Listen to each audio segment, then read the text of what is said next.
Ces 76 militaires de l'armée guinéenne rentrent d'une mission de manœuvre au cours de laquelle ils ont dignement représenté le pays. Il s'agit de la première manœuvre islamique antiterroriste dénommée Bouclier du Golfe 1.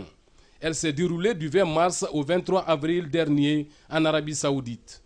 Les autorités militaires leur rendent un hommage mérité à travers cette cérémonie de remise des médailles, ici, sur cette place d'armes du bataillon spécial de Conakry. Les bases de la coopération entre les forces armées guinéennes et les forces armées saoudiennes viennent d'être jetées.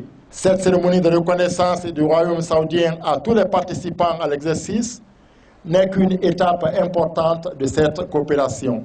Je souhaite que chaque membre de la délégation soit témoin vivant de cette entreprise de paix dans l'honneur saoudienne et de la République de Guinée. Cette manœuvre fait suite à la naissance d'une coalition islamique militaire lancée par l'Arabie Saoudite. Elle vise à lutter efficacement contre le terrorisme sous toutes ses formes. La participation de la Guinée à ce rendez-vous est le fruit de la réforme du secteur de sécurité engagée par les autorités de la Troisième République. En participant à l'exercice conjoint Bouclier du Golfe 1, le Royaume de l'Arabie Saoudite, qui a parrainé l'événement, a tenu à exprimer sa reconnaissance à chaque participant.